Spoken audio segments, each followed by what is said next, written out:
Hello.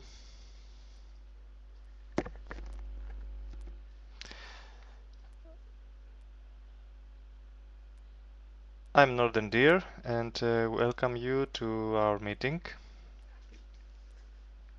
I'm here in Brussels and today we're going to talk about very important things.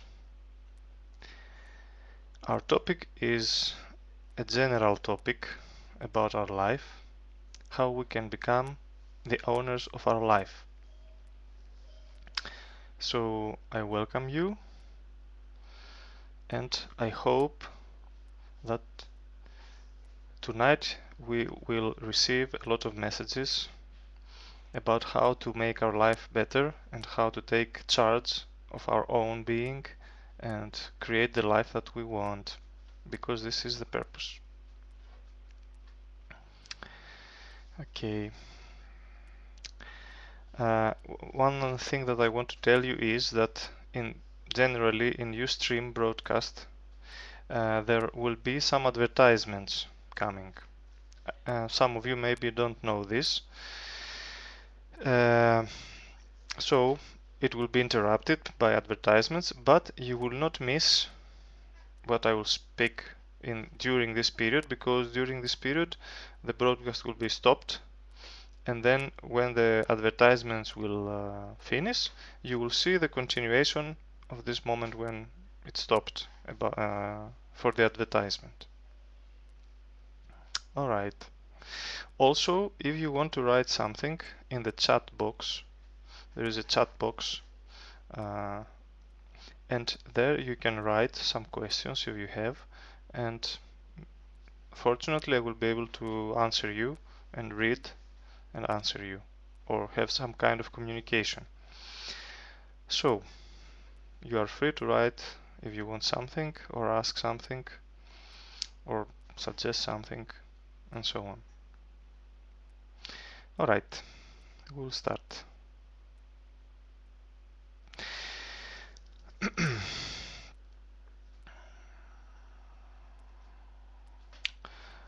The first most important thing is how to cultivate self-knowledge during our life. What can we do? How can we do our everyday life in order to not forget ourselves, who we are? Why we say this? We say this because usually this is the case. The everyday life makes us forget who we truly are, and in many cases we find ourselves behaving in ways that it is not who we are. Yes, usually reacting in many situations. And of course, mainly because of this, we feel that we don't control our life. Because, for example, we would like not to be angry, and we become angry. We would like to be ourselves, to have more confidence, or to be able to talk to everybody as we feel, because I know from myself and from the people I have talked with all these years that I'm doing consultations and personal meetings, I know one intrinsic truth: everybody, really everybody, inside of him feels that he is good, intrinsically good and intrinsically pure. Even if we react, even if we do things that we don't like, um, even if we have conflicts with other people, in this moment we are sure that we are right. Everybody is sure that he or she, from his or her point of view, is right. Of course, logically this cannot be the truth. Yes, how it is possible, for example, in an argument, if 2 or 3 or 10 people are arguing and they have different opinions, how it's possible that they are all right? But you will see in reality they are all right, because everybody has his own point of view, his own education, his own cultural background, and nobody on purpose takes upon him something which he or she considers that it is bad. Even if, for example, sometimes we are forced to do something that it is not good. Let's say scream to somebody.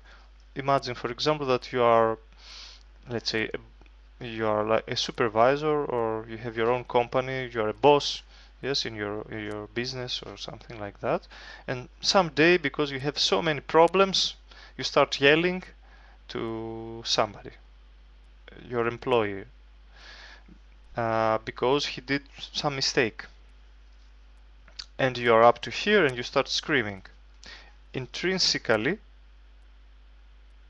even if you are doing something wrong, and you are maybe hurting or stressing the other person because it's not his fault really or something, but inside of you, inside of this person, will think that he has some kind of right to be in this state for his own reasons. Maybe it doesn't have to do exactly with the situation, but everybody thinks that he or she is right. But the fact is that although we think and we believe that we are right, we seem to behave and in a strange way, and we lose ourselves. We lose ourselves in the external situations. This is not because we want to do this. Also, it is not because we are bad intrinsically. Yes, exactly the fact that we feel that we are intrinsically good as people, as beings, and many times we behave in a wrong way. This exactly shows that there is some kind of misunderstanding or some kind of confusion inside of us about how we should behave and how we are. So many times this happens because we are learning from childhood to not behave as we are, to behave according to what we should, according to some external cultural or social rules. So, for example, from the childhood, nobody is basically teaching us to feel self-love or to cherish ourselves, or that we have intrinsic value, that we are like magnificent and valuable just because we are who we are. Yes, look, society is cherishing some external things. You did this, oh, this is great. You achieved that, oh, this is wonderful. You took this grade, oh, this is great. You are great. Yes, you made this promotion, this salary, this grade in the school. You won the I don't know, in the school sport competition or something. You must do something to deserve value. This is what is very wrong in our society. If you don't do anything according to these social rules, if you don't do anything like that, and you're just yourself, doing nothing, just being yourself, it's like you are nothing actually. Yes, and this has no value in the eyes of the social way of perceiving. I remember a few years ago when I started to meditating for bigger periods of time. There was one period of time that I was staying in my family's house. Generally, I was traveling all the time, but there was one period for 3 months, something like that. I stayed in my family house with my family, and in this period specifically, I was meditating for a long periods of time. It happened like it was in my path to mingle these two occasions. And I remember, although before that I was traveling for a long time, doing seminars, healing people, and everything was great, in this period of time, because I was doing this, everybody that was contacting me and was telling me, oh, before they knew that I was doing all these things, and now they were asking me, what are you doing? What is your life? What are you achieving? Are you traveling? Are you healing people? Are you teaching? Are you making great seminars? What was your last journey, your last trip? Everybody was fascinating from the stories of my trips and travels in remote places of the world, like Siberia, Tibet, or United States, or something like that. And I was saying, no, I'm just spending basically all my time in my home meditating. Okay, beyond that, what are you doing? I said, nothing, I'm just meditating. And this seemed, I would see and feel immediately something in their voice would change and say, oh, something is happening to him. Something is wrong because he's not doing anything. Also, my parents would they were thinking in this period that something is wrong with me. They were asking me after some time, well, are you not going to do anything? Are you just sit down and meditate? This is like, is there something wrong with you? Do you feel well, and so on? And I would tell him, no, I'm very well. I just need this time, this period of time to meditate and do nothing. I will not do this forever, but I could feel that my parents and people who contact me, they were not at ease with me doing nothing. Also, this shows the social conditioning, yes? So we know intrinsically that we are good, but because we have all this world around us that constantly is giving us these messages that, oh, this person did that, oh, look who he is, for example, an actor, a politician, somebody important that did this great thing, and we cherish only these external achievements of somebody that achieved something, and we give value basically to this. So if you don't do something like this, there is no value. It is like there is no value. So we have a basic tendency is to lose ourselves in this, yes, and in this moment life seems that it is intrinsically with no value. So what can we do in this moment? There is a very good practice that we have to do, and this practice is called the holy effort. It is just called like this. It's just a name, the holy effort. And how we can do this practice? This practice is about learning how to control our attention. Yes. So we have our attention, which is basically our energy, and we can direct our attention in different parts. For example, we can lose our attention in some external things, and we can direct our attention in some other places. For example, inside of us, or in the whole picture. We can say like this: the whole picture. The holy effort consists of being able in one situation to have your attention into the external world, and simultaneously into your inner world, and simultaneously into the grand picture of everything. This last part that I said, the grand picture of everything, is like, we can say like the divine will, or God, or the universe, or what happens around us in these moments. Yes. So to be able to control your attention, to direct your attention simultaneously into what happens outside of you, in front of you, for example, into what somebody is doing, and in this moment to be able to feel your inner world, and in the same moment simultaneously to be able to feel the common field of energy, the wholeness of everything simultaneously. For example, what is happening around of you, in front of you, what is happening inside of you, and what is happening in the whole. This is something that can help you to maintain self-consciousness,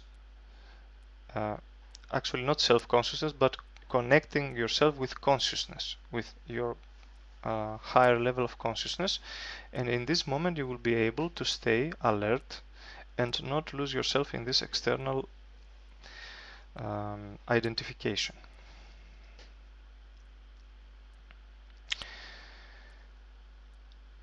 So this is the first point.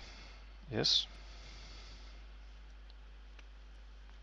The second point, very important point, is confidence.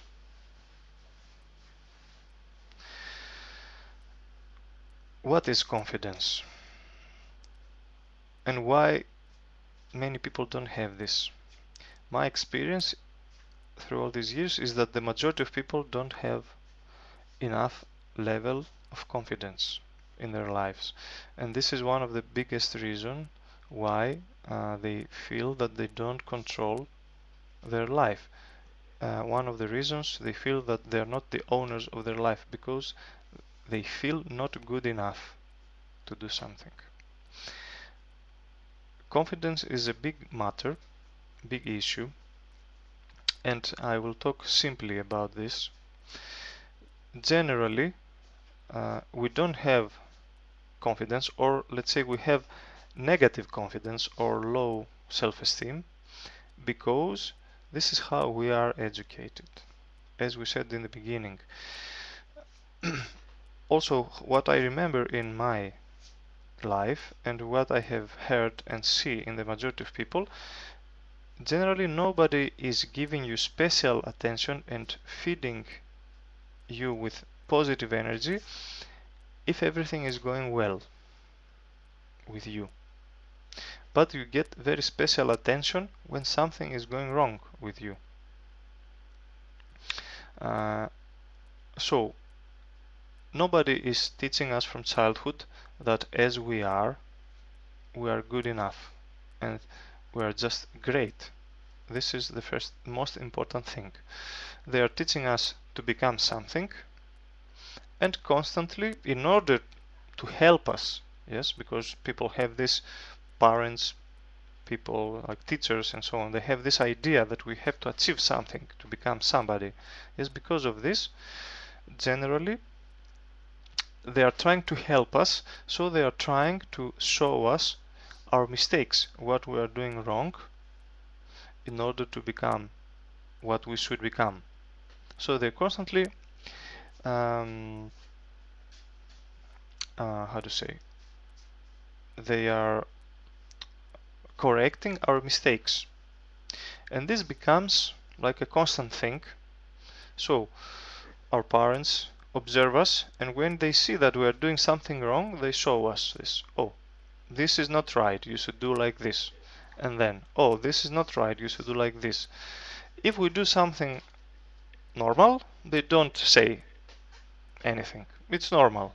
If you do something, some kind of mistake, your parents will tell you that this is wrong. So we are constantly bombarded by mistakes, that we are doing many mistakes. Or you did that, this was bad, this was wrong, and so on.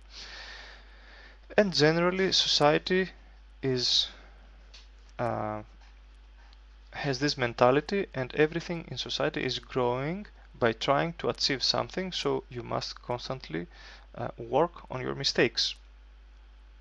So the majority of people have this negative confidence, because they know very well, they are very aware of what they are doing wrong. So if you know that you are doing many things wrong, yes, and with this connotation, wrong means not good, yes, so how you can have confidence? The majority of things generally in life we are doing in a wrong way, yes. It is impossible to be perfect. So the most possible is that even if you try to achieve something, even the people who really achieve great things, they have great failures during the way, and they are not like really like superhumans. Actually, the biggest achievements were results of big failures. But the people who really achieve something are not the people who didn't make mistakes, are the people who did not receive making mistakes as something wrong. But the majority of people perceive this. If you do mistakes, there is something wrong. You shouldn't be doing mistakes. You should be generally doing everything right. So we have this expectation of ourselves that everything should be perfect, like not perfected, but perfect, like not making mistakes, that something should never go wrong. So if something goes a little bit wrong, we feel that this is terrible. This failed. That failed. For example, even if you break something, you start feeling, oh my God, something is wrong. And if this is the way we're educated, it's very difficult to have confidence in you. Basically, you have this understanding that actually you are not worthy because you know that you're doing many mistakes. So it is not possible for you to become really somebody great because you're doing all these mistakes all the time. Many people even feel awkward just to talk to other people. Sometimes you talk to somebody and you don't know what to say. You feel your tongue is mingled and you don't feel at ease. This is natural basically, but it makes us feel so bad and that something is wrong with us and ashamed about ourselves because we are educated like this, that these things should not happen. The truth is the opposite, of course. So what can we do about confidence? Because the world is such as it is, and it will not help you feel something good about yourself, but it will make you feel that you are normal if you are mediocre. You have, until you become enlightened, free of the mind, until this moment, you have to help yourself cultivate positive thinking about yourself. So you need constantly to feed yourself with positive ideas about what you are doing, about yourself, but consciously, with not so much identifying yourself with the external outcomes of your ideas. For example, uh, many people believe that they will not be able to manifest their dreams. Like maybe they have dreams to travel, to do many things in their lives, to learn the world, to have adventures and so on. But the majority of people, they don't believe really that they can do this. So they are accustomed to the idea that even if I will live a mediocre life and just survive, this will be enough for me. And actually, they are also afraid that even this will not manifest, and they are struggling with every small step in the way of their life. And if you talk to them that you could do other things in your life, they don't really believe it. They're more afraid to keep the survival level and not fall under this. What can we do? We have to start believing that we can really live our greatest dreams. Of course, this doesn't mean that tomorrow you are going to change your life in a snap of your fingers and become, this person that you admire in your dreams, or become like your own hero in a day, because this also needs a process. But the truth is that you can become this if you have enough positive emotions inside of you to endure the process of transformation of your life. For example,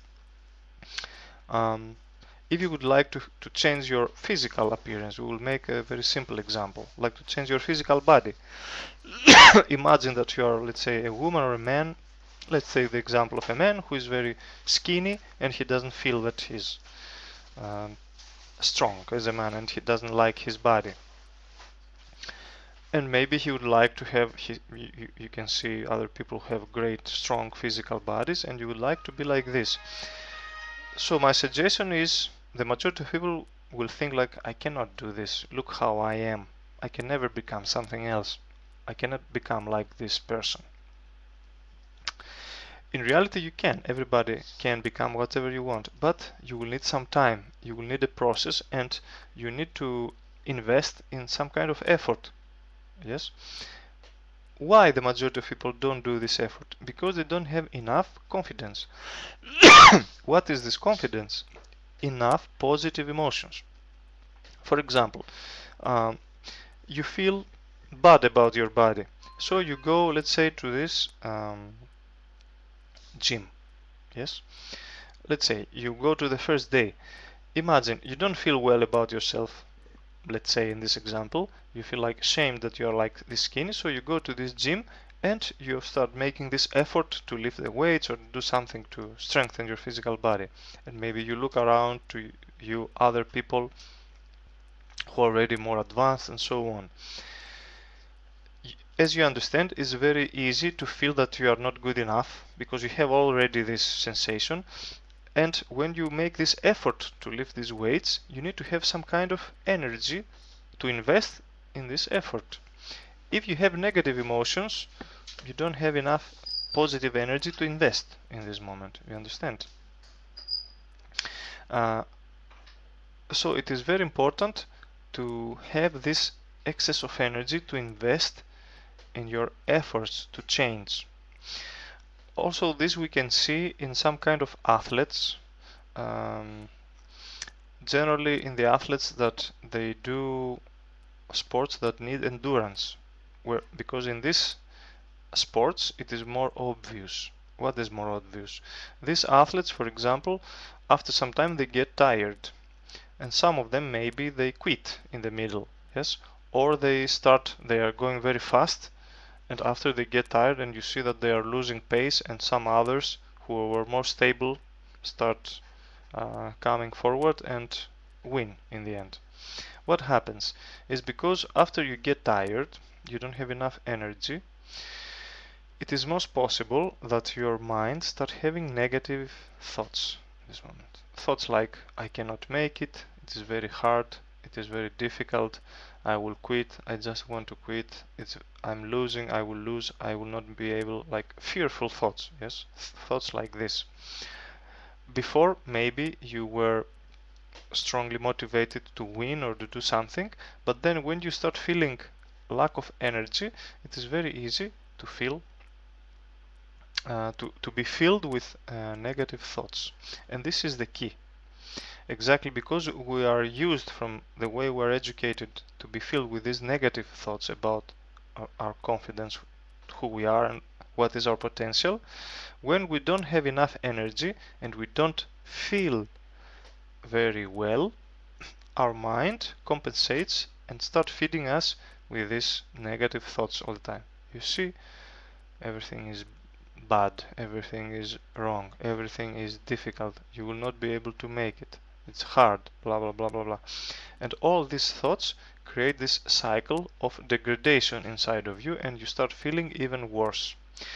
But also the opposite happens, and this is the key to having confidence. If, for example, let's say you receive some kind of positive news, immediately you feel that you have a burst of energy. Or the opposite, if one day you wake up in the morning and because of some external conditions you feel more energetic, you're starting also to have more positive thoughts. This is something that usually we don't observe as some very important key in our life. So when we feel well, the world around us seems a great place to be. Recently I'm reading a book from this great author. Her name is Anita Moorjani, and this is the story of a woman who had a severe disease of cancer, and she almost died. Actually, she was dying in the hospital, and she went to death and back. And after this, her state of consciousness changed so much that basically even before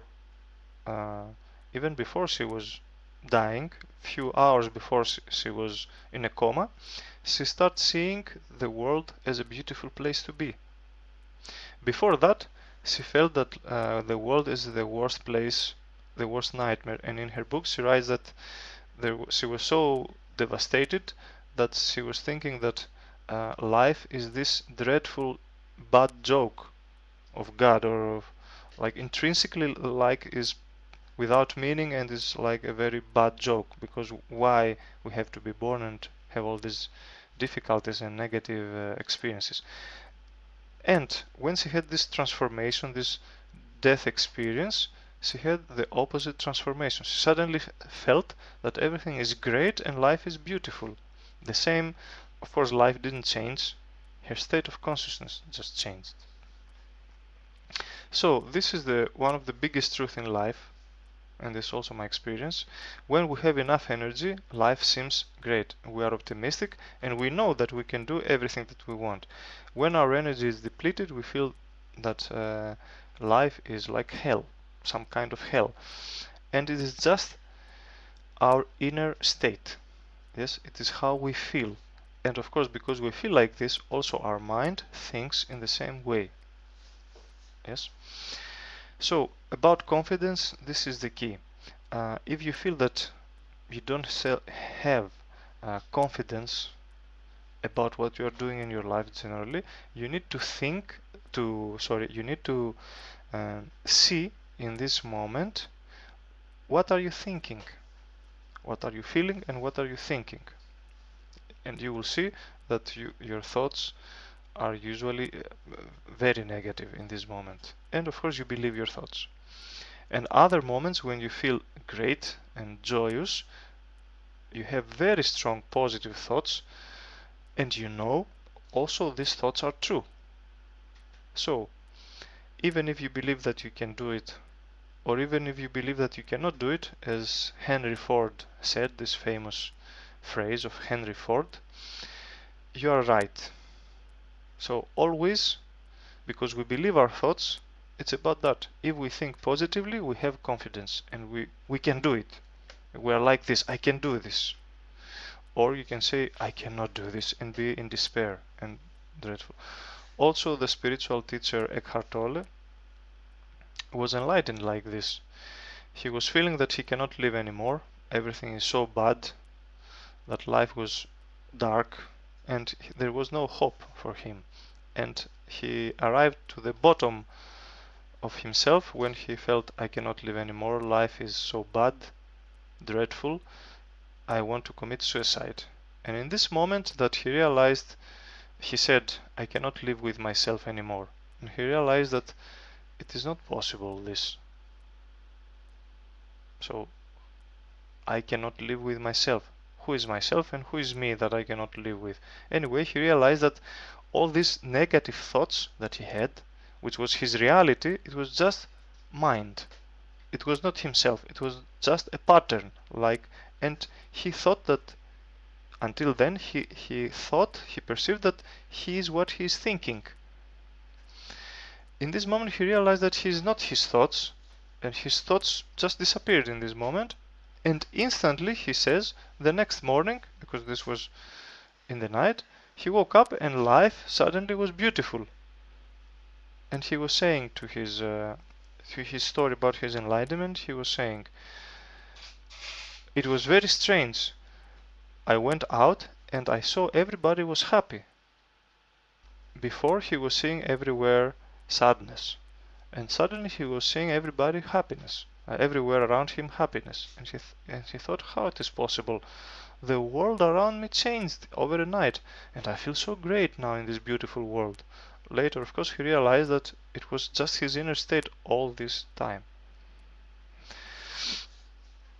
So, my advice for you is to, although maybe now your mind is filled with negative thoughts, and basically with thoughts like, no, I cannot do this.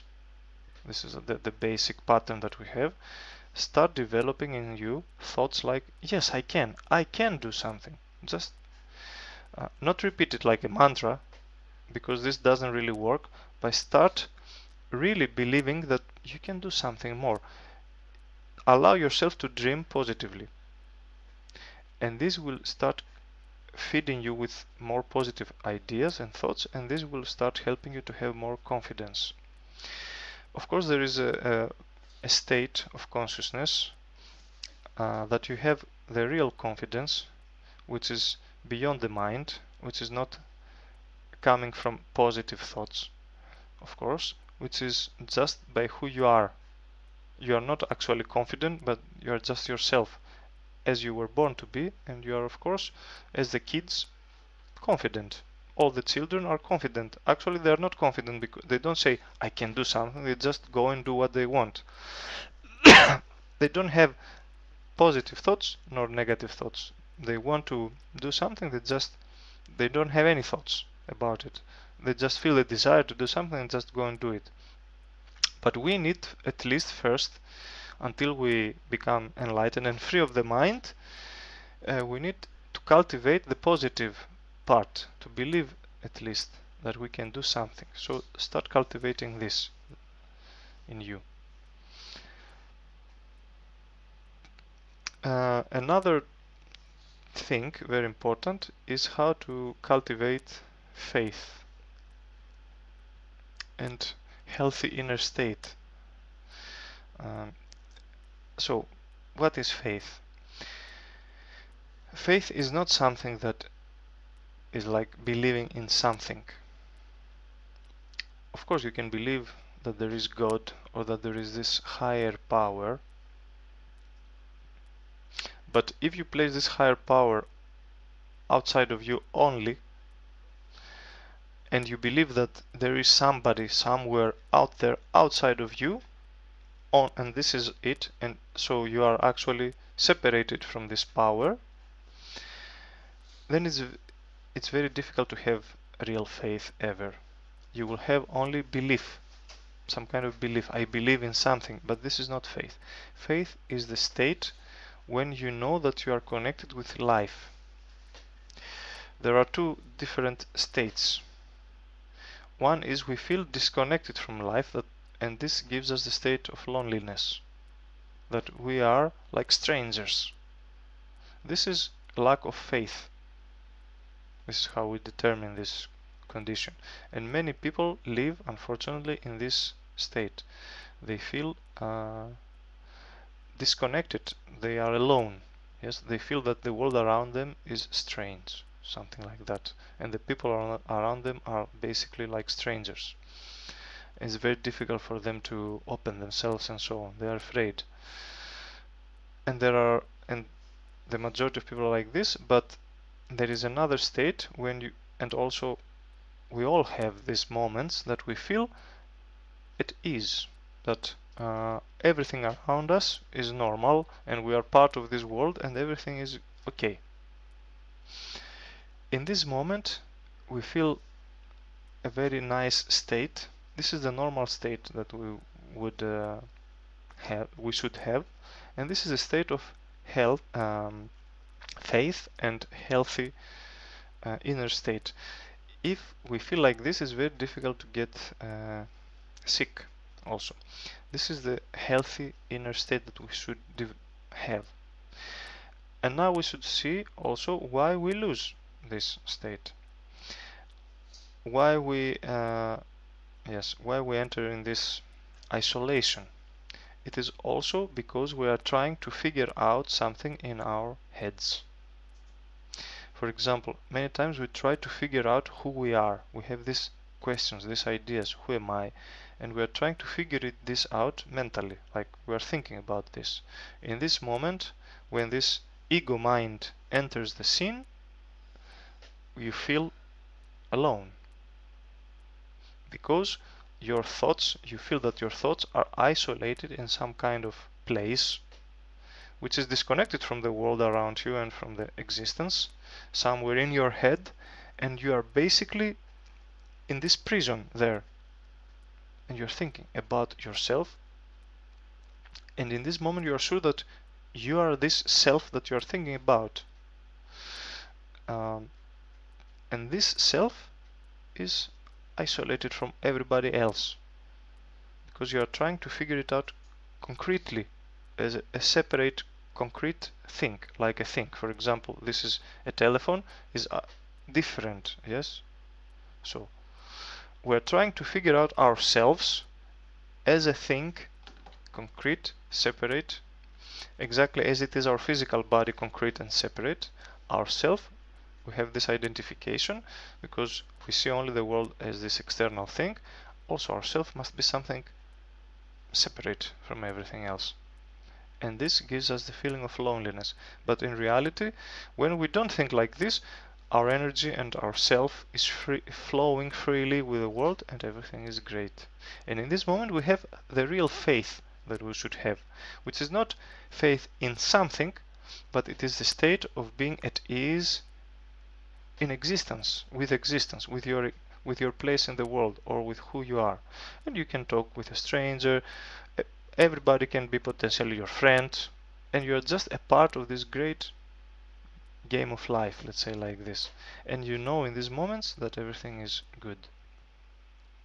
So you need to remember these moments in your life and to bring them back into your consciousness more often.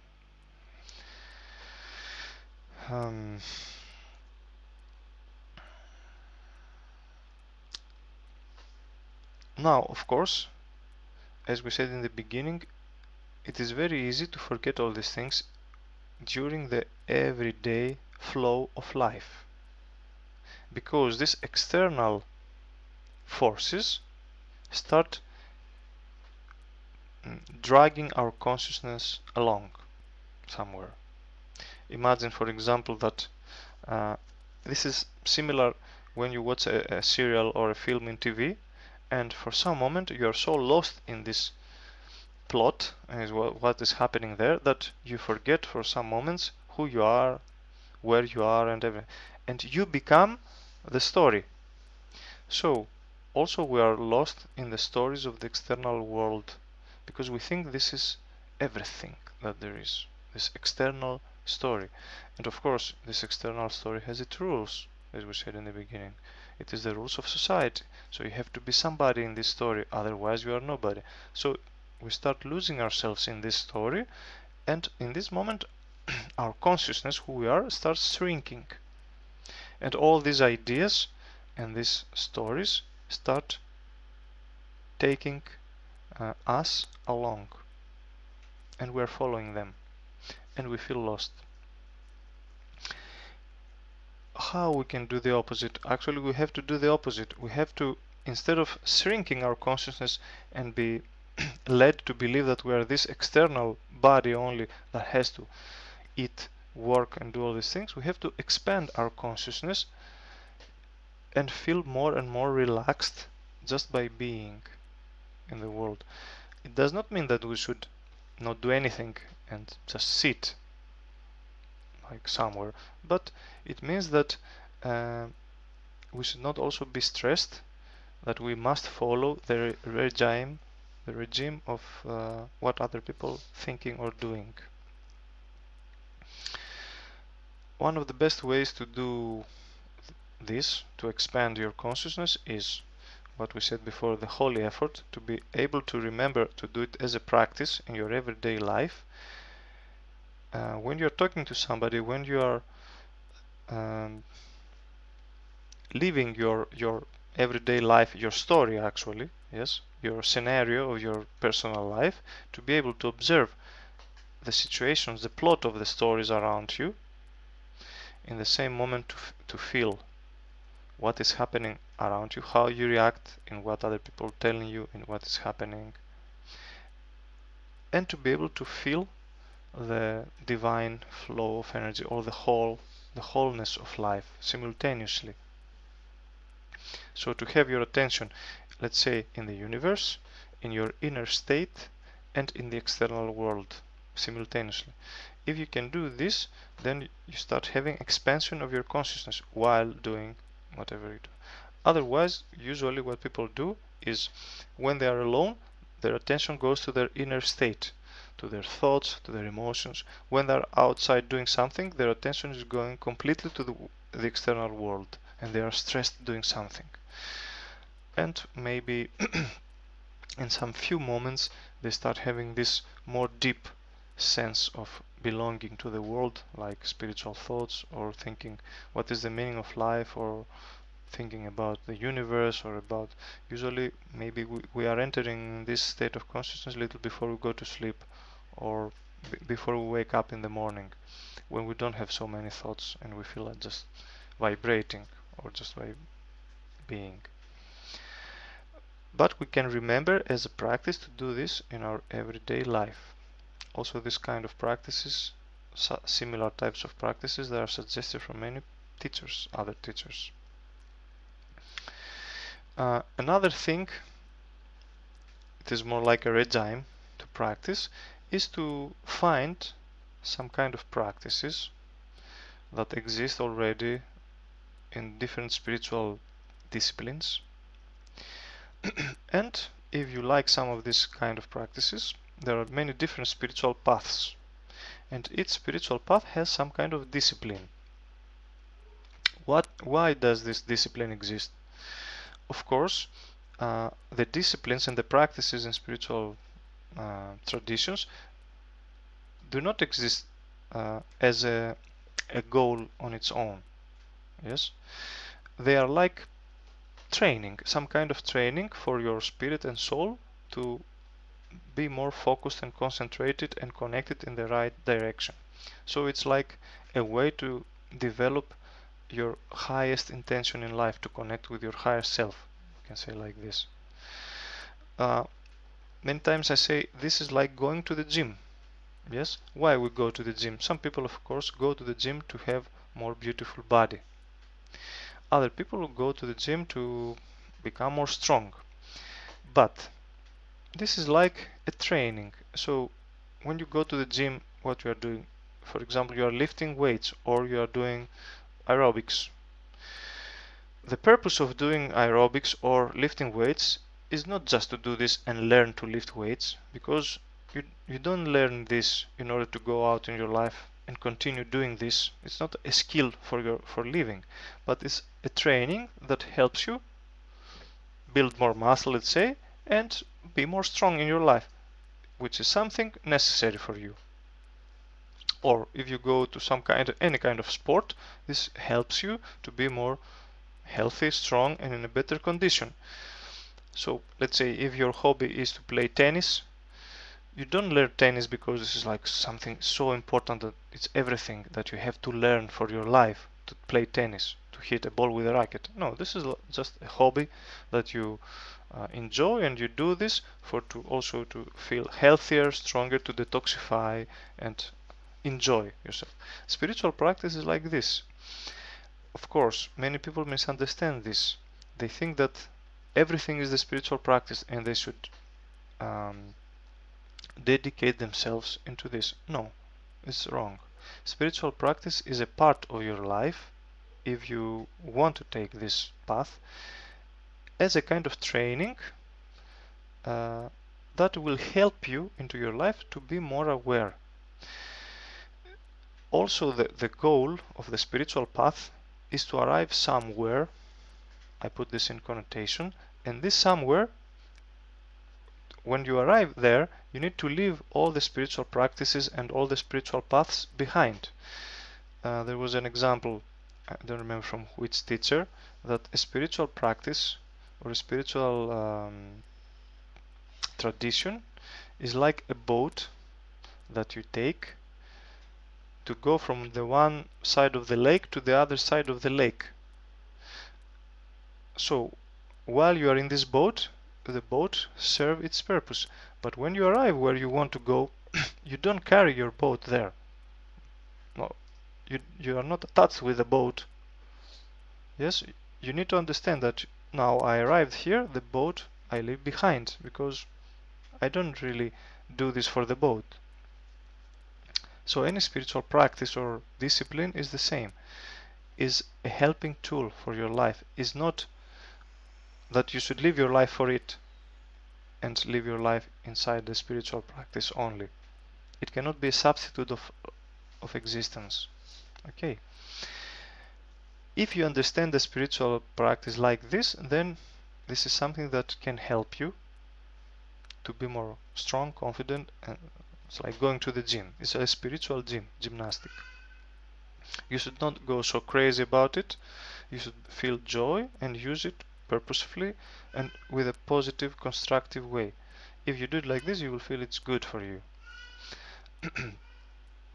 Another thing important in life that helps us today, specifically for our today conditions, to raise our consciousness is the level of the work that we do in the world. For example, your job, your business, or something, what you're doing for to gain your means of living, like money and so on. Actually, the right way to see this, there are different ways. I will tell you how to see your work and your job or your business. Many people are stressed because they have a lot of confused ideas about their job. For example, my understanding is like this. Uh, you need to see your job as a kind of a game. Of course, one part of this is to make money and survive, of course. But the majority of people do this anyway. Yes, they have some kind of job and they can survive. I don't think the most difficult thing is to survive. But although we can have this, for example, many people, they are in a job and they are still stressed. Why they are stressed? This is a good question. Because they have a salary and they have a job. Because one part, they have different parts inside of them. One part says you need to develop, to achieve something more, which is constant, and we receive this from the childhood. And another part says the opposite.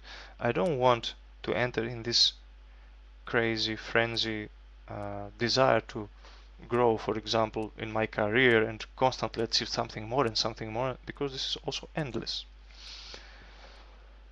So basically we have these conflicts inside of us. One part of us wants to push us forward, another part of us does not like this. And these parts, they come forward one time one and one time the other. When one comes forward in our consciousness, the one that says achieve something more, then we are trying to, and we are motivating ourselves to work harder, to please our boss, to try to achieve something more and more. And then it happens the other part comes in the surface and start feeling that I should not do this, I should rest, I should not try anything more. But because we remember before that we had something else in our mind, we start having conflicts. Oh my God, what should I do? Yesterday I was so motivated to achieve something, to go to the top of this mountain in my company, for example. And now I feel I just want to go out and rest and enjoy my life. And I don't need anything. I just need my friends and something like that. And then we start feeling fear, but because the other part says, but if you will not do this, then what will happen? You will lose this growth in your life, and so on. So my suggestion is you need to decide from the beginning how you want to see your life. For example, you can see your life as a kind of career oriented. Then it is like a positive game. For example, if you like this, you can become the best in your field and try to develop financially your life and become rich or try to achieve many things. And this can be also your path for self-development. So if you decide to be like this, then you will feed constantly this part. But not, you understand, this part is not like for survival now. This part is for achieving, like for growing, for achieving something great, like greatness. Yes? Imagine if you are an athlete, you can have goals to become the best athlete, or to become, not in a stressed way, but as an inspired way. I will become the best in my field. And if this inspires you, then you overcome this level of survival. Because now you're not working for survival, you are working for excelling, for becoming something great. So you have a very high goal. But this will help you push yourself constantly. Not because you are afraid, because you have this horizon very high. It's like a feeling that you are going towards some kind of glory. And this is an internal state. Of course, externally you will have many obstacles. But all these obstacles, they are just training for you. Yes, if for example you want to become the best athlete, of course it will not be so easy, but you know this and you are ready to overcome everything. So if you decide like this, you can achieve something. Even if it is not the best, you can achieve something. The other way is if you feel that no, this is so stressful, I don't want this, is to decide the opposite. That I don't want to enter in this frenzy struggle, so I will just be enough to have a job just to survive, and I will find my happiness, my glory, my inner glory from something else, like a simple way of life. Just going out in the parks or enjoying my day or studying what I want or having a hobby or doing something that I really like. And you forget completely about developing in a career or financially, and you forget about this. So you will only do some basic things to have just stable job. If you choose this way of life, again you have to forget about your work. Yes, and you will put all your attention in the field beyond your job, uh, into doing what makes you feel happy. For example, if you like hanging out with your friends, then your job will be your job, and then you will enjoy your life hanging around with your friends. Even if you don't have a big salary, even if you don't have a great house, even if you don't have a lot of money and it's just very basic, your life will be disconnected basically from the financial point of life, just the basics, and you will find peace in something else. There is an example I heard from there was a talk that I listened from Eckhart Tolle. He was reading some book of a Greek philosopher. He wrote this book, and the topic was about how to be content with your life. And this ancient Greek philosopher, he was showing these examples that you can be content from everywhere, from whatever happens to you. For example, if your life gives you a path or you choose this path to be engaged, of course, you have to understand that this ancient Greek philosopher, he was living in ancient Greece, and the life then, it was specific, yes. Or you could be something like a politician or like somebody who is a great man in the social sphere, and you would be maybe an orator or maybe a philosopher or maybe a politician or maybe some great man, or you would be like somebody else, like uh, normal, yes, poor basically, or you would be a rich man and so on. So he would say, this ancient Greek philosopher, he was quoting an example of a man who was very rich. I think he was a Roman guy who was very rich and famous, and but also he was wise and he was known. Now I don't remember the names. And this Roman rich man, he would be asked by different people, "Are you happy that your life is full of these meetings, of dealing with your financial empire and all these things?" And he said, "I like this because it's an exciting game, and I just fully into it and I'm enjoying it." And then it happened. I think he had ships, and he was carrying a lot of things, and he was selling things, he was trading things and so on. He was very rich. He has big businesses, and it happened after some time that there was a period where he started losing his ships because of pirates and because of some kind of wars and something like this, and slowly his empire was start shrinking. He was losing, and then his friends were asking him, "Oh my God, now you're going to lose slowly everything." But he was saying, "No, I don't care about this. But how? You were excited to live this life, and now everything is gone out of your hands slowly." he was not worrying. And then it happened that he remained only with his last ship. And like actually, basically he had lost everything. And his friends told him, how you can be so happy?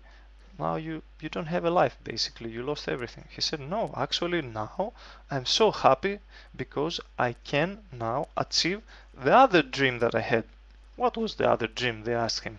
Well, I always had two dreams, two possible lives. One would be this rich life, dealing with money, politics, and all this, and the other was a quiet life in nature, being like a philosopher, because I'm a spiritual man and I knew that my purpose is to find the truth of life. And one way to find the truth is to live a simple life in nature with your friends and just think and philosophize all day about the meaning of life and just admire life, which I could not do while I was dealing with business, which was great because I was dealing with other part of life. But now, because life is helping me, I'm losing everything, and now at last I will be able to fulfill this dream, to live a simple life without having any worries about anything, because if you don't have uh, businesses and all these things, you don't also have worries. So this is also my suggestion. You can find peace and happiness whatever is the situation of your life, even if you don't have any money at all and you are uh, obliged, let's say, to live with your family, and you don't even have money to cook, and you will eat from your um, parents only. I don't suggest this, but say even if this is your case, you can find happiness and peace in this because you will have free time. You don't have a job or something. You have free time to think more deeply about your life, maybe to read spiritual books or to attend some spiritual seminars or to take more seriously the spiritual path and to find truth somewhere else.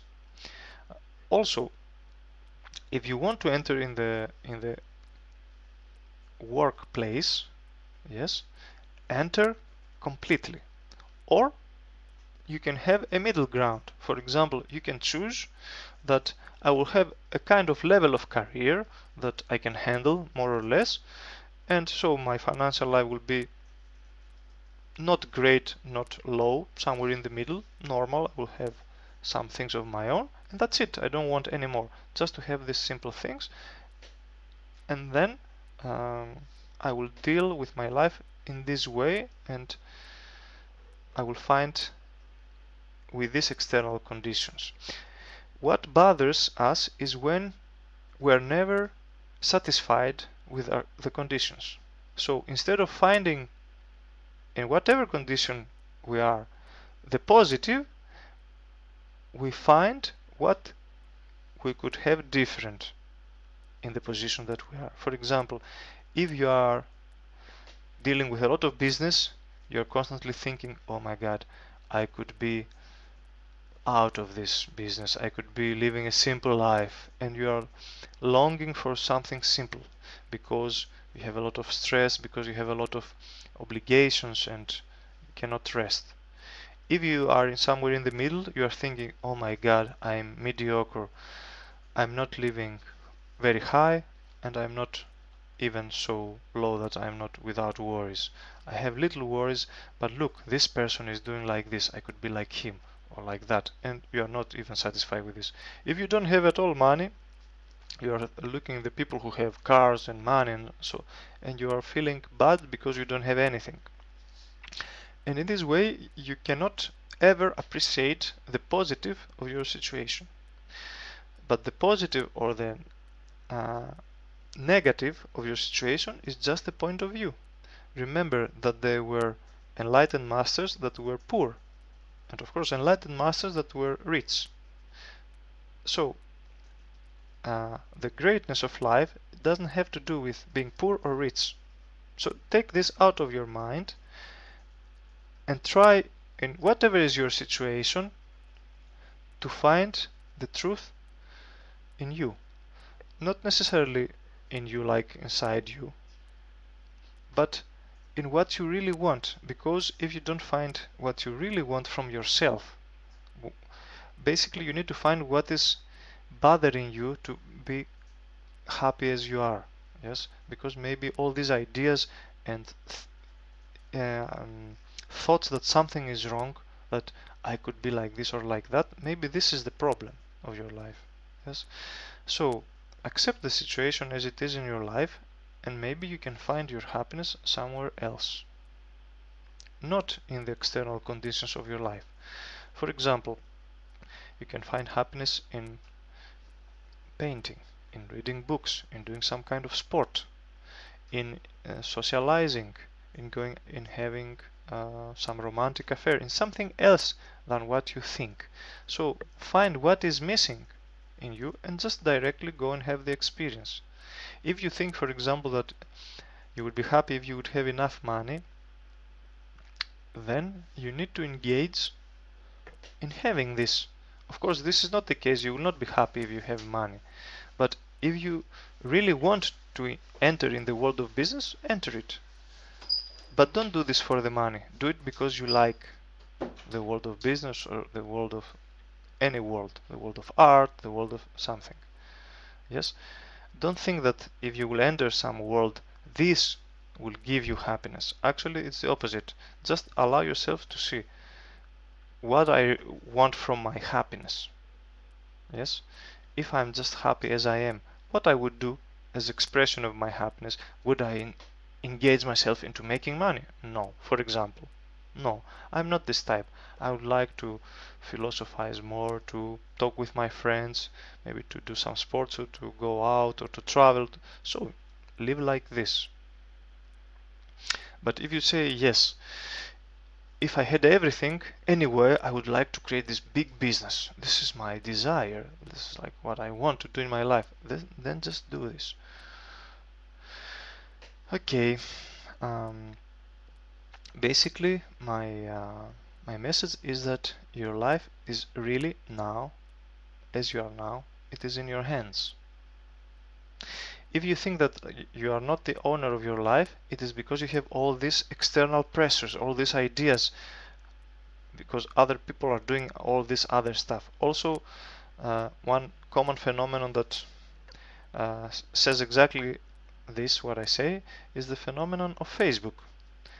I know a lot of people don't feel well about themselves because they see what other people are doing in Facebook. Because in Facebook, many people advertise there what they are doing, and many people are lost in watching somebody else's happiness and say, oh, they are doing this, oh, I would like to be there. If I would do this also, I would be happy. Look how happy they are. And then they click to another person, oh, this person is meditating, he seems so happy, or maybe I should meditate. And then they see somebody in a party, oh yes, to celebrate like this in a party, they all look so joyful.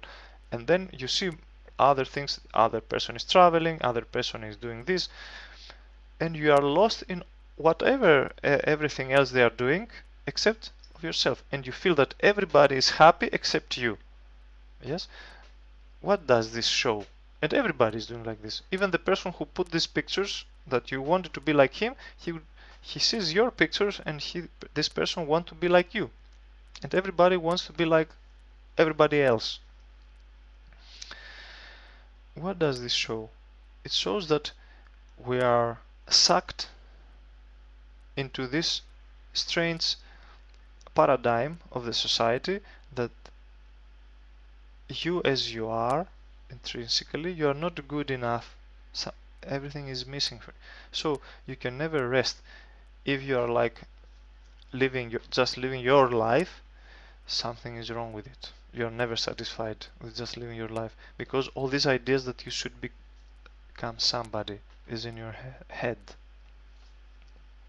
And of course the other people also, you want to be like this man, and this man wants to be like you, because you think, if I would be like this star of TV or this businessman, and if you really would go and live their lives, maybe you would think differently. Oh my god, this is very bad way they live, because also everybody is in his own way, or happy or unhappy.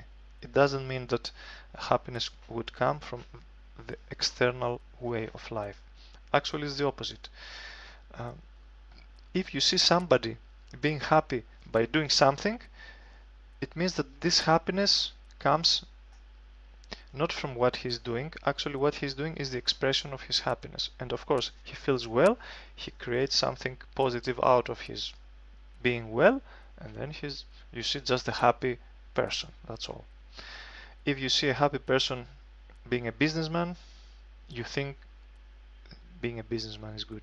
If you see a happy person being like poor, but happy, you start thinking just being living simply without anything, just living in your neighborhood with your friends or just hanging around.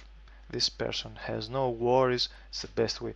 Just uh, realize that if you see a happy person, don't look what he's doing. Ask him how you are happy.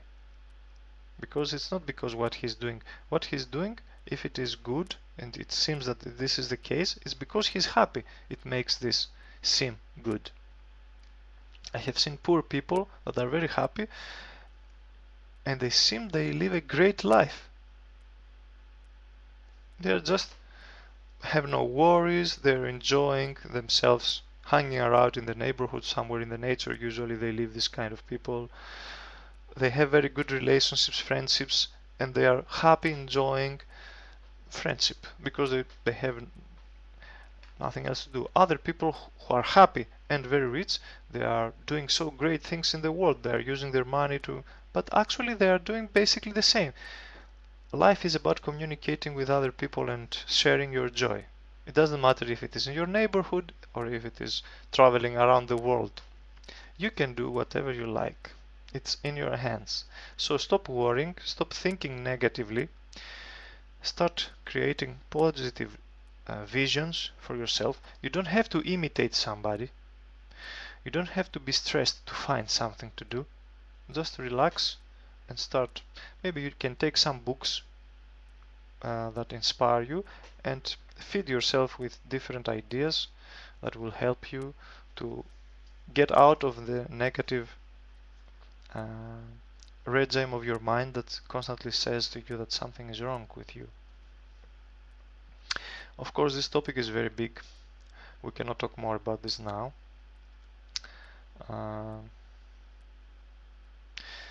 So you can remember this, that a positive spiritual practice can help you, like a training for your life, to have more energy, to help you think more positively, also to cultivate positive thoughts. You can read inspirational books. You can figure out once and for all what will be your financial status and forget about worrying about money. You can decide to live happily without so much money. You can decide that you will engage the world of money and business completely and find there your dreams, or you can decide that you will have a medium level and that's it, and you will try to forget about this, because one huge amount of energy is lost in worrying about job and about our work. It's not enough that we work so much. We have to worry also about our work when we're not working, or while working to worry also. No. Work should serve our life. It's lower than us. And if the society makes it seem like work is bigger than you and you should serve the world of work and businesses and money, this is what society wants us to feel, that we are lower than corporations, that the world of money and politicians and businesses and all this, and we are serving them, this system. In reality, it's the opposite. And you can realize this and awake from this and say, okay, of course, this is the external situation of money and business. I can have some amount of money, as much as I can. It will happen. If I desire, because I'm excited about it, I can enter the world of business and try to make something with a lot of money and businesses and do endeavors and projects and whatever it is. Or I can find in this world what really interests me and just do this. Okay. That's it for the moment. you can become the owner of your life. Actually, you are the owner of your life. And I wish you to find peace within yourself. Just let go of all these ideas that you should be something else. If you really want to do something else than you're doing now, just do it. Don't be afraid. But if you want to do something else rather than what you're doing now, because you are afraid that if you stay as you are, something bad will happen to you, or you will be less of a value, then try to figure out what is happening inside of you, what you are afraid of. Because maybe you want something because you are afraid of being who you are, like this. You don't trust enough that you can be happy just simply. Okay, of course I know these subjects cannot be explained and understood just like that. Everybody has to realize these things on your own. I'm also in this path for a long time, and I'm realizing this again and again and again and again. And of course I will realize this more and more in the future. So we're all in the same boat, my friends. Remember that if you struggle for something, about something, you are not alone, because this is life. And it is intrinsically as it is, good or bad, it doesn't matter. It has a purpose, a meaning. You're not alone, this is the most important. And you can find your peace and truth in this life. And you will see it, it will happen to you. Just understand this.